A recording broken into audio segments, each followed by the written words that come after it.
Han intentado, en tu caso, matarte, en el mío también. El sistema que regula la relación entre los medios de comunicación y los poderes económico y político está corrompido. Todo era positivo, todo era propaganda sobre Mercadona, ¿no? Lo peor de nuestro periodismo para mí es la falta absoluta de independencia. Hoy nos encontramos con muchísima gente que se declara periodista, que no tiene nada que ver, no hacen nada. Pero ¿qué ocurre cuando la prensa se convierte en parte de ese sistema? El periodismo está comprado por el poder económico, por lo que ya no se le puede llamar periodismo, sino propaganda. Por supuesto que hay grandes profesionales en los medios de comunicación, pero en los grandes medios hay personas, empresas o temas que no se pueden tocar porque si lo hace, eso tiene consecuencias bastante desagradables para el que lo haga. Vamos a ver una parte de la entrevista de Jesús Cintora en su canal de YouTube que le hace a David Jiménez, que es el director del Mundo y es también autor del libro El Director. Y dale a like, suscríbete si te gusta este tipo de contenido, porque a mí me ayuda muchísimo a seguir creciendo y a tener más visibilidad. Muchas gracias. Claro, pero primero lo que consideras que es más miserable del oficio del periodismo, tal y como, bueno, del oficio incluso aquellos que están en el periodismo sin ser su oficio, ¿no? Es que ahí has dado tú en la clave, ¿no? Lo primero hay que describir es qué es periodismo, porque hoy nos encontramos con muchísima gente que se declara periodista, que no tiene nada que ver, no hacen nada que tenga que ver con el periodismo. El periodismo es informar de cosas relevantes con independencia, sin sesgos, sin intereses y defendiendo el servicio público, seas un medio privado o un medio público. Al final, tú tienes que estar trabajando para la gente, para los ciudadanos. Cuando estás trabajando para un poder económico, para un banco, para un partido político, ya no estás haciendo periodismo. Estás haciendo propaganda, relaciones públicas, lo que quieras, pero no es periodismo. Y esto es una de las cosas que más daño nos están haciendo, ¿no?, a los periodistas. El hecho de que haya muchos compañeros que, atribuyéndose la condición de periodistas, estén haciendo cosas que no tienen nada que ver con el periodismo. Entonces, creo que quizá lo peor de nuestro periodismo para mí es la falta absoluta de independencia. El periodismo se ha vendido a las grandes empresas, como Mercadona, Inditex, El Corte Inglés, a los bancos, etcétera, etcétera. Y ya no tienen independencia. Y si ha pasado esto es porque se les ha permitido desde el gobierno, además de que lo han hecho porque es útil para manipular a la población y que la población no cuestione el status quo. Es decir, ejercer, y esto es doloroso, ¿no? Porque claro, yo como corresponsal cubrí muchas dictaduras, muchos lugares donde no había libertad de prensa, donde los periodistas o los mataban o iban a la cárcel. Lo que yo nunca imaginé es que yo tendría que defender la libertad de prensa en un país europeo democrático como este. Y aún así hay que hacerlo. Y eso ya es triste, que tengamos que defender la libertad de prensa en un país como España. Porque aquí te pueden quitar el medio y te quitan del medio siendo periodista si no convienes al poder político o económico de turno. Bueno, y claro, como consecuencia de este control de los medios de comunicación o de los grandes medios por cierta fortuna, quitan y ponen periodistas a su antojo y en base a cómo se porten, como por ejemplo a Jesús Cintora, que lo quitaron de en medio de 4 y de la Primera, a David Jiménez, que le pasó lo mismo cuando estuvo de director en El Mundo, pero sin embargo Ana Rosa Quintana sigue ahí, Eduardo Inda está en todas las tertulias, Maruenda también está en todos lados, además de otros tertulianos de derecha. Lo sabes tú bastante bien, pero es que, vamos a ver, yo nunca he querido situarme a mí ni a ti en una posición de víctima por una razón, ¿no? Porque en los años que yo fui reportero, yo vi a compañeros morir. Entonces, es verdad que en España ni nos matan ni terminamos en la cárcel por hacer periodismo. Pero sí que te ocurre que te vetan, te echan de los sitios, intentan anularte como profesional. Es menos grave, mucho menos grave que lo que se sufre en estos lugares que describía, pero sigue siendo intolerante que en un país como España uno pueda perder su trabajo, no por hacer mal periodismo, no por mentir, que los que mienten muchas veces conservan su puesto de trabajo. El sistema que regula la relación entre los medios de comunicación y los poderes económico y político está corrompido. Entonces, cuando tú hablas y te pones a decir, bueno, este sí, este no, es que todo el sistema está corrompido. Es que es muy difícil hacer un periodismo independiente cuando dependes para poder pagar a tus redactores del favor de un banquero, pongamos por ejemplo, ¿no?, el BVA, Francisco González. Durante años tuvo un fondo dedicado a comprar la voluntad de periodistas. Entonces, durante todos los años que estuvo como presidente del banco, jamás veías una sola crítica. Solo se empezó a hablar de él cuando salió del banco y ya no tenía el grifo del dinero, ¿no? Bueno, esto de cierta forma sigue ocurriendo porque, por ejemplo, cuentas en El Director el caso de Mercadona, ¿no? Que es muy, creo yo, muy simbólico de lo que puede llegar a ocurrir, ¿no? En El Director doy nombres concretos de empresas, hablaba de un banco. Mercadona es, yo creo, uno de los casos más claros. ¿Por qué?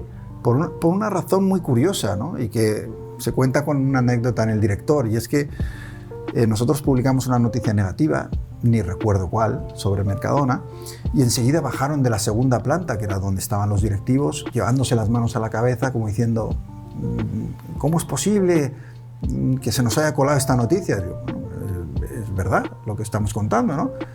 No, pero Mercadona no podemos. Y entonces yo dije, pero vamos a ver, yo no he visto jamás un anuncio de Mercadona en el periódico.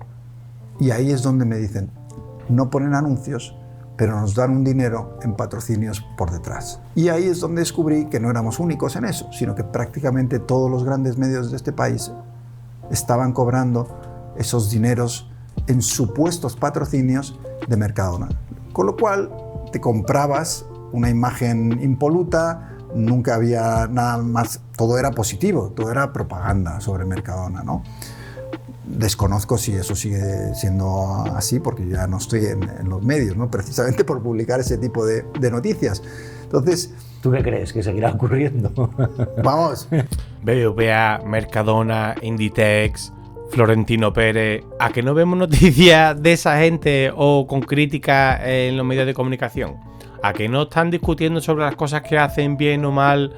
Bueno, las buenas, entre comillas, eso sí te hacen propaganda, la que sea. Pero cuando hay que hacer críticas sobre ello, ahí mutis por los foros, ¿verdad? Y de Mercadona hay bastante que hablar, ¿eh? De Mercadona se podría decir mucho, como por ejemplo esto. Empezamos para bingo. Trabajadores de Mercadona denuncian discriminación en la subida salarial del 8,5% y en las ayudas de la DANA. No cobrarán porque están fuera del modelo. Seguimos. El método Mercadona que somete a 96.000 trabajadoras. Silencio, sumisión y sectarismo.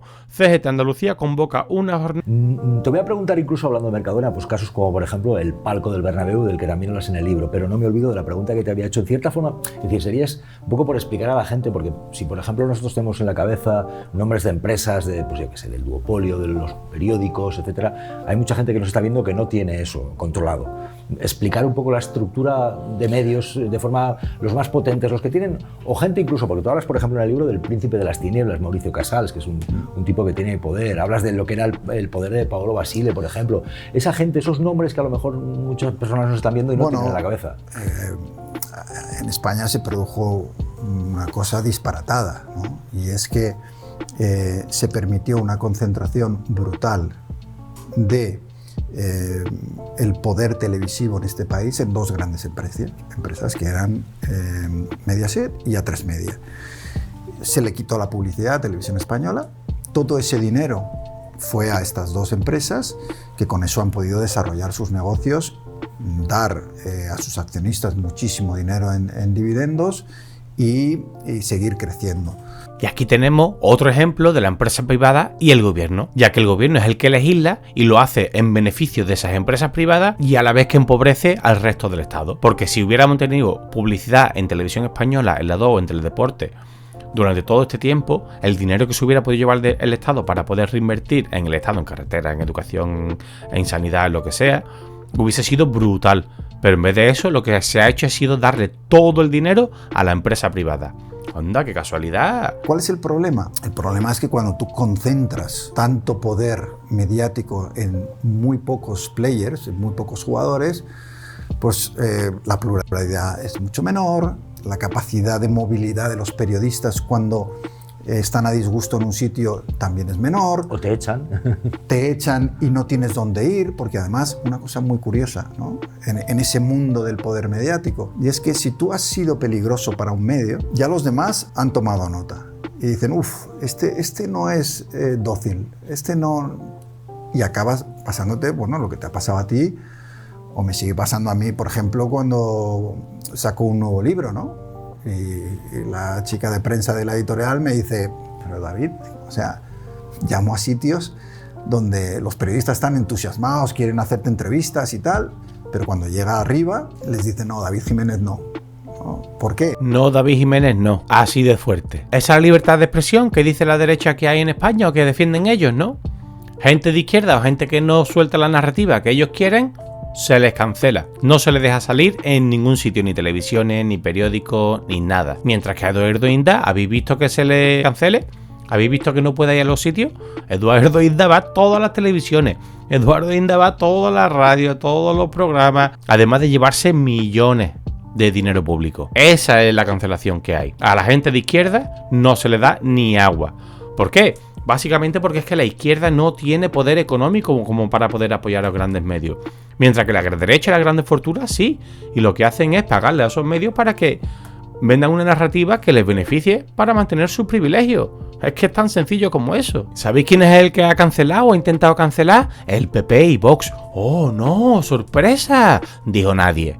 Pues sí, y vamos a ver la prueba ahora. Destapan que el PP pidió la cabeza de David Broncano, Silvia Inchorrondo y Fortres en Televisión Española. Me pincha y no sangro. Silvia Inchorrondo comparte un artículo que destapa que el PP exigió al PSOE el despido de la presentadora y el de David Broncano y Xavier Fortes para pactar un acuerdo para renovar Televisión Española. Esa es la libertad de expresión que quiere el PP, ¿no? Que no trabaje la gente que piensa distinto al PP, ¿no? Aquí vamos a ver cómo Vox no se queda atrás tampoco. Silvia Inchorrondo responde a Vox tras señalarla a ella y a Broncano en el Congreso. Les encanta elaborar listas, dijo Silvia Inchorrondo.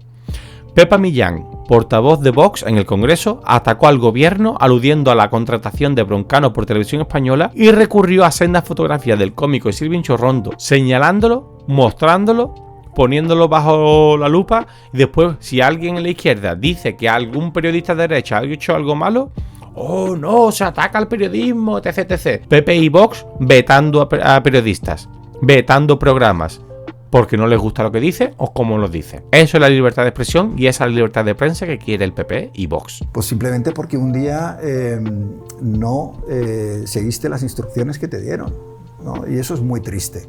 Entonces hay una concentración muy grande en la televisión y después tienes una concentración en unos pocos periódicos, digamos, que ahí sí que se está rompiendo mucho el monopolio, ¿no? O sea, el monopolio se está rompiendo por dos lados. Uno es a través de los medios digitales, cualquiera puede montar un medio digital, y luego en lo que tú estás haciendo o lo que estoy haciendo yo en mi canal, David Jiménez el director, que es, nos han expulsado de los medios generalistas y montamos nuestro canal en YouTube.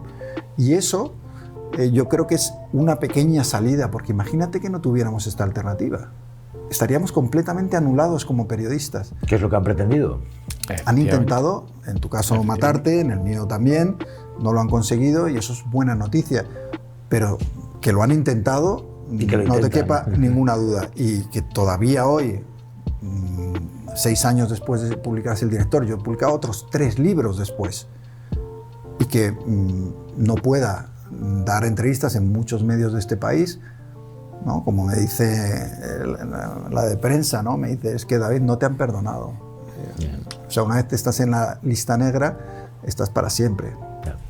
Porque existe ese establishment. Oye, en ese mundo es, creo, muy revelador lo que cuentas del llamado príncipe de las tinieblas, Mauricio Casals, porque consigue ser un capo que tiene la razón con una línea editorial a la derecha, pero la Sexta con una línea editorial a la izquierda, o aparentemente, es decir, están, como diría otro, el mise repicando, pero obteniendo influencia política y dinero por un lado y por otro, y además incluso pueden llegar a tener un papel para que se quite la publicidad de Televisión Española, o eso dicen. Totalmente. Cuéntanos, ¿quién es el príncipe de las tinieblas? Que a mí esto me lo preguntan mucho, y qué papel tiene un personaje así. Bueno, se cuenta en El Director, ¿no? Se habla del personaje del príncipe de las tinieblas, de Mauricio Casals, y claro, yo, entre comillas, admiro a estos perfiles, ¿no? Que son un poco de película o de serie de intriga, ¿no? Porque no son de derechas o de izquierdas, son del poder.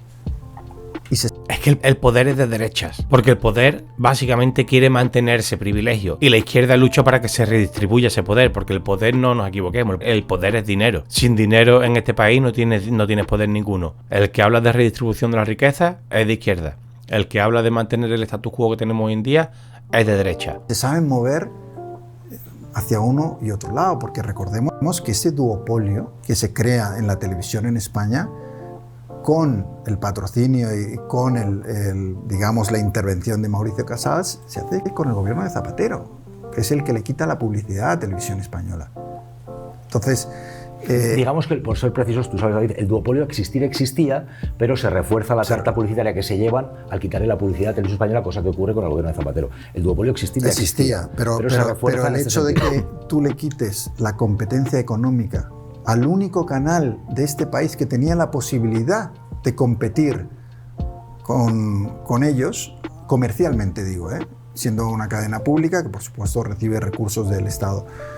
A mí me parece que eso fue una decisión muy equivocada, porque cuando tú das más dinero todavía a un duopolio que, como tú dices, ya existía, pero si ya existe, lo refuerzas para que todavía ganen más dinero y puedan ampliar todavía más, por ejemplo, en el mundo digital, su alcance. ¿Qué es lo que ocurrió? Se reforzó.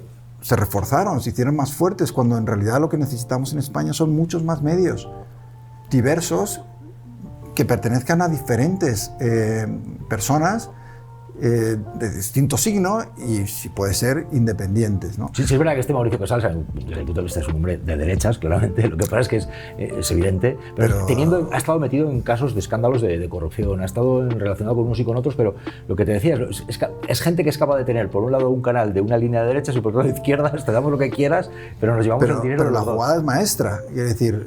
Pero porque se permite, se tolera y está montado así el establishment. Si tú quieres tener un duopolio fuerte, necesitas apelar a las dos audiencias, ¿no? A la de derechas y a la de izquierdas. Al final, detrás de esto, lo que hay es un negocio puro y duro. No hay ningún interés en informar mejor a la población muchas veces, o si hay ese interés, y yo creo que en esas empresas hay buenos periodistas que lo intentan y que hacen un trabajo que está muy bien, pero la realidad es que el negocio se impone a todo lo demás. Y cuando el negocio es el que manda sobre el periodismo, normalmente el periodismo no es bueno. Y este es otro ejemplo de cómo el periodismo está a merced del poder. Y otra de las razones por las que no veremos en las tertulias y en las televisiones los líos de Mauricio Casals, los problemas que haya tenido judiciales, etc. Y así como te crean una visión de la realidad distorsionada, presentándote una y otra vez una serie de ideas y de noticias e informaciones para que acaben calando en la gran mayoría como que eso es la verdad y esa es la realidad. Después de tantísimo tiempo habiendo sido bombardeado por Telecinco, Antena 3, La Primera, La Sexta, La Razón, El Mundo, The Objective, etc. Todo eso está controlado para que digan una misma narrativa y para que todo el mundo tenga esa misma narrativa en la cabeza. Mientras que si dices algo que se sale de esa narrativa, te quitan de en medio. Hay una cosa en la que tú incides también, el director, es el hecho de las relaciones. Es decir, no importa tanto, y sigo la línea de lo que estamos comentando, no importa quizás tanto incluso el talento, aunque lo haya, como las relaciones políticas que se establecen. Y vuelvo al caso de Casals, por ejemplo, es un tipo que, entre otras cosas, pero mucho, se dedica a eso, a tener relaciones con el poder, ¿no?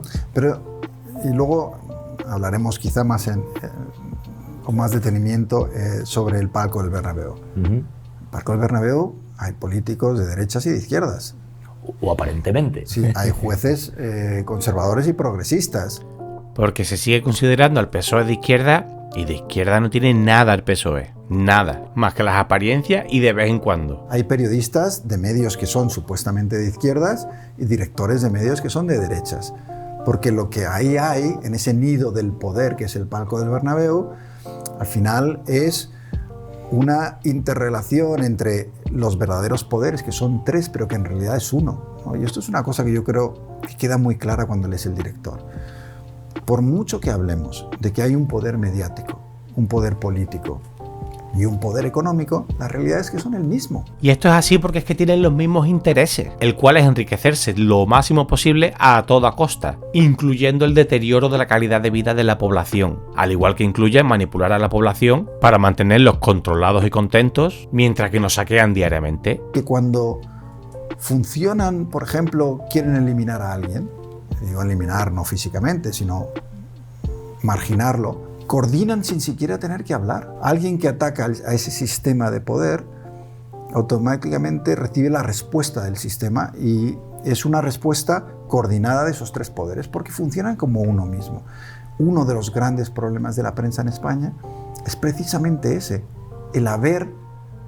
Es decir, yo soy de los que piensa que los periodistas estamos para vigilar el poder, cabrearlo incluso. Deberían. Fiscalizarlo. Cuando desde el poder se cometen abusos, nosotros lo denunciamos. Pero ¿qué ocurre cuando la prensa se convierte en parte de ese sistema, en parte de ese poder? ¿Cómo vas a investigar algo a lo que tú perteneces y donde tú tienes unos intereses? Es imposible.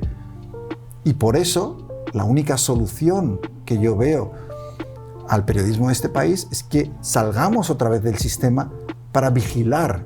A mí me encanta el nombre de un periódico, The Guardian, El Guardián. Eso es lo que somos. Somos los guardianes del sistema y sé que suena muy romántico y a lo mejor un poquito vanidoso, pero la función del periodismo es ser el guardián del sistema y cuando el periodismo ve que ese sistema está abusando del poder, lo denunciamos y eso no está ocurriendo ahora mismo. Ahora lo que está ocurriendo es que la mitad de los medios o la mitad del periodismo de este país denuncia a un lado y la otra mitad al otro lado. Pero no hay realmente una intención de investigar el sistema en sí. El sistema sigue intocable, a pesar de que nos venden esta moto y parece que realmente hay periodismo de investigación en España. Todos sabemos que lo que hay es un periodismo de filtración. De un amigo de esta oficina o la otra me pasa un papel y yo lo publico al día siguiente. Bueno, un amigo o un enemigo que es lo que es dentro del partido que te quiere hundir o que a veces el fuego amigo, como dices en el libro, el fuego amigo funciona... Es el peor. Bueno, o sea, es decir, gente dentro del partido que te quiere hundir, por ejemplo, puede ocurrir. El fuego amigo, tanto en el periodismo como en la empresa, como también en la política, es el que te mata. Vamos a ver, a Cifuentes en Madrid, ¿quién la mata? La matan los suyos. O sea, ¿quién tiene ese vídeo de las cremas, la que se le ve en un supermercado llevándose las cremas? ¿De dónde sale eso? Lo matan los propios muchas veces, ¿no? Y en el periodismo ocurre lo mismo. O sea, cuando tú dentro de un medio de comunicación te vuelves demasiado periodista, si haces demasiado tu trabajo, pues ocurre que te pueden echar los tuyos, los que supuestamente deberían defenderte. Yo veo difícil que los grandes medios vuelvan a ser independientes, la verdad. Por las conexiones que ya tienen con las grandes empresas, con grandes financieros, con los partidos políticos. Por lo que dudo que esos grandes medios vayan a fiscalizar al poder y vayan a fiscalizar a los partidos políticos y vayan a fiscalizar a nadie que tenga que ser fiscalizado. Yo añadiría un poder que yo creo que está ahí y no has nombrado, que es el Poder Judicial. En esa concatenación de poderes, donde creo que debería haber más separación, para que una democracia fuera más sana, sí. El Poder Judicial creo que está ahí. Y los he mencionado en el palco del Bernabéu porque van mucho también, y es verdad que en los últimos años, sobre todo, antes yo creo que había más respeto del Poder Judicial a las otras instituciones, y ahora es verdad que estamos viendo un Poder Judicial que claramente ha tomado partido político y que están... yo creo que hay muy buenos jueces en España, pero es verdad que cuando llegan a las altas esferas, ¿no? El Tribunal Supremo, el Constitucional, el Consejo del Poder Judicial, todo eso está muy politizado y llegan debiendo esos cargos a unos partidos, a unos políticos, y actúan en consecuencia. Y creo que ha habido en los últimos años claramente una militancia del Poder Judicial en favor de causas que son ideológicas, cuando la ley no debería tener ideología. La ley es la ley y hay que aplicarla para todos igual, ¿no? Claro, uno ahora va atrás, ¿no? Y recuerda al emérito en aquel discurso de Navidad diciendo todos somos iguales ante la ley. Yo cuando me acuerdo, y me acuerdo siempre el 24 de diciembre, cuando veo a su hijo dar su discurso, ¿no? Y siempre me acuerdo de esa frase. Y entonces digo, pero, o sea, el nivel de descojono hacia la ciudadanía que fue esa frase, en un momento en el que él estaba cometiendo fraude a Hacienda, pagando dinero a amantes para que no supiéramos qué estaba ocurriendo, con el dinero de todos. Es decir, todas las golferías, y a la vez se presentaba delante de la cámara de televisión y decía, todos somos iguales ante la ley. Y a la vez, y la justicia no es igual para todos. Y a la vez había periodismo que lo sabía y no lo contaba. Bueno, cuando yo era becario ya se hablaba de la corrupción de Juan Carlos I. O sea, a mí me enviaron una de mis primeras misiones como periodista, nunca se me olvidará, fue plantarme enfrente de la casa de Bárbara Rey y vigilarla porque nos había llegado la noticia de que estaba chantajeando al rey, al jefe del Estado. Y ya entonces se sabía que el CNI estaba pagando a Bárbara Rey para que no desvelara las pruebas de que se estaba acostando con el rey. Pero eso era Podemos, seguro, ¿eh? Seguro que era Podemos, o Julio Anguita, o Izquierda Unida, seguro. O los sindicatos, seguro que eran ellos. El PP y el PSOE no tienen nada que ver con toda la trama esa, con toda la mierda esa, ¿eh? Nada. Es decir, este es un país que daría para 500 series de televisión tipo House of Cards en versión cutre y española, ¿no? Es que las altas esferas del Poder Judicial están muy politizadas, como ya ha dicho David Jiménez. Le deben esos puestos a los partidos políticos. Ahí tenemos el ejemplo del juicio de Florentino Pérez, como hablaba, con qué chulería, el de Mariano Rajoy, M. Rajoy, que el juez era un abogado defensor suyo. Ese es el problema, que la justicia no es igual para todos, por mucho que te digan. Y claro, si hay conexiones entre la política y los jueces, y la política también tiene conexiones con las grandes empresas, en los grandes medios de comunicación y las grandes fortunas, ¿qué justicia hay en España? Hemos tolerado tanto y además somos tan dóciles, somos tan conformistas con lo que hay. A mí eso a veces me desespera un poco, ¿no? Que no haya un poco más de decir, oye, hasta aquí hemos llegado, ¿no? Dejad ya de tomarnos el pelo. Pero fíjate. Efectivamente, ojalá la población se levantara, hiciera algo por defender sus derechos y luchara por tener un país mejor y más justo. Y ahora me gustaría ver cómo los conservadores defienden este tipo de conexiones entre los tres grandes poderes, o bueno, mejor dicho, los cuatro grandes poderes, como son la política, la justicia, el poder económico y el poder mediático. Y aquí como conservadores voy a meter también al PSOE con el PP, porque son los que han gobernado desde la transición. Los dos únicos que han legislado y han gobernado desde la transición. Y han legislado para que nuestro país sea hoy el país que es. Y estemos en las condiciones en las que estamos. Y tengamos los jueces que tenemos, los medios de comunicación que tenemos y las condiciones laborales que tenemos. ¿Qué piensas tú sobre las conexiones entre estos cuatro poderes? ¿Tú crees que el PSOE puede ser parte de la solución en algún momento? ¿Podemos traer el PSOE a la izquierda de verdad? Decidme lo que pensáis y os leo los comentarios, ¿vale? Muchas gracias por llegar hasta aquí. Dale a like y suscríbete. Y aquí os dejo un par de vídeos que yo creo que os van a interesar. Un saludo y hasta la próxima.